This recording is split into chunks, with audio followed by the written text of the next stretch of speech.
വന്നാട്ടെ.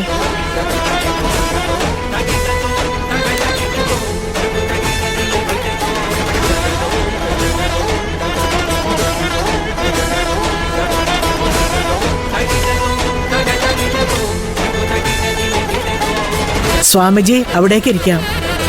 അതിനൊന്നും നേരമില്ല. നേരമുണ്ടെങ്കിലും നാം ഇരിക്കുന്നില്ല.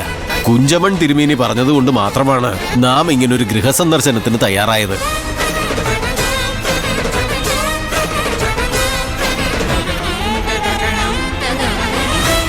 ഈ തറവാട്ടിലെ അമ്മയാകാൻ പോകുന്ന പെൺകുട്ടികളെ ആശീർവദിച്ച് മടങ്ങുക, അതാണ് നമ്മുടെ ആഗമനോദ്ദേശം. മക്കളെ ഇങ്ങോട്ട് നീങ്ങി നിൽക്ക്.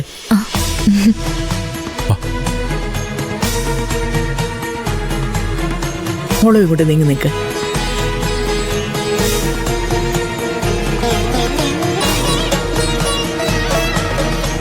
സ്വാമിജിയുടെ കാലിൽ തൊട്ട് അനുഗ്രഹം വാങ്ങിക്കും മക്കളെ.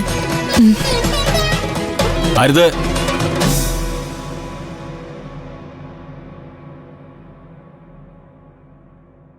നമ്മുടെ പാദങ്ങളിൽ വീഴാൻ നാം ആരെ അനുവദിക്കാറില്ല.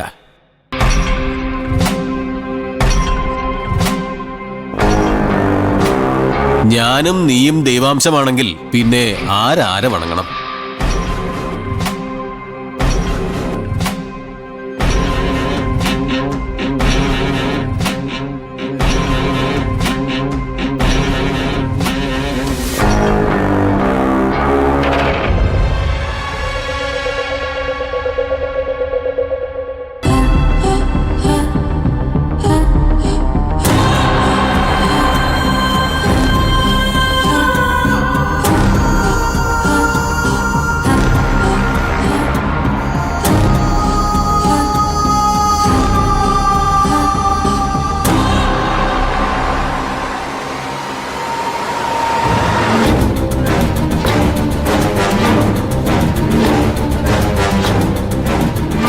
ഏറെ പരീക്ഷണങ്ങൾ ഈ കുട്ടി അനുഭവിച്ചു കഴിഞ്ഞു അല്ലേ?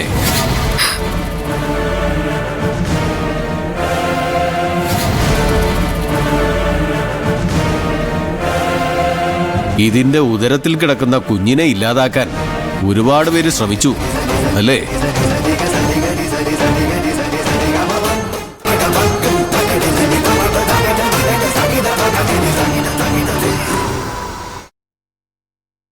പക്ഷെ അങ്ങനെയൊന്നും തോറ്റുകൊടുക്കാൻ ഈ ഭ്രൂണത്തിനാവില്ല. ഒരുപാട് കുഴപ്പങ്ങൾ പിടിച്ച ഒരു സൃഷ്ടിയാണിത്.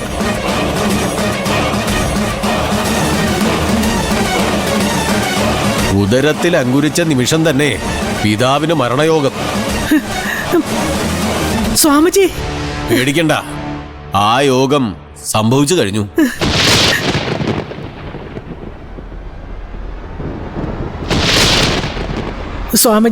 സ്വാമിജി ക്ഷമിക്കണം. ഈ നിൽക്കുന്ന എന്റെ കൊച്ചുമോൻ ആദിയാണ് ഈ കുഞ്ഞിന്റെ അച്ഛൻ.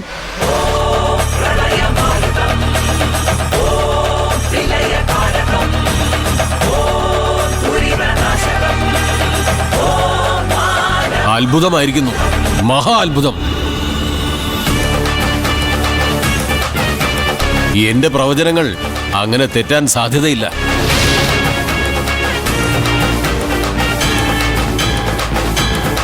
ഒരുപക്ഷെ സാധ്യതയുടെ സൂക്ഷ്മാംശങ്ങളിൽ എവിടെയോ വിധിക്ക് കണക്ക് പിഴച്ചതാവും. അപകടം വഴിമാറിപ്പോയതുമാകാം. അങ്ങനെയും ചിലതൊക്കെ അപൂർവമായി പ്രപഞ്ചത്തിൽ നടക്കാറുണ്ട്. എന്റെ കുഞ്ഞിന്റെ ഭാഗ്യം.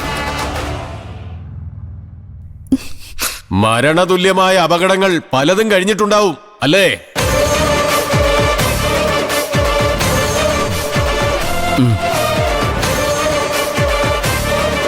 പിന്നെ നീ എന്താ മോനെ ഞങ്ങളോട് ഇതുവരെ പറയാതിരുന്നേ? അത് മുത്തശ്ശി.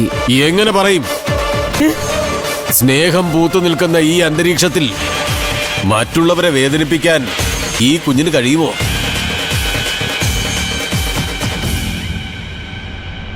എന്നാലും ആപത്ത് പൂർണ്ണമായി ഒഴിഞ്ഞുപോയെന്ന് എനിക്ക് പറയാനാവില്ല.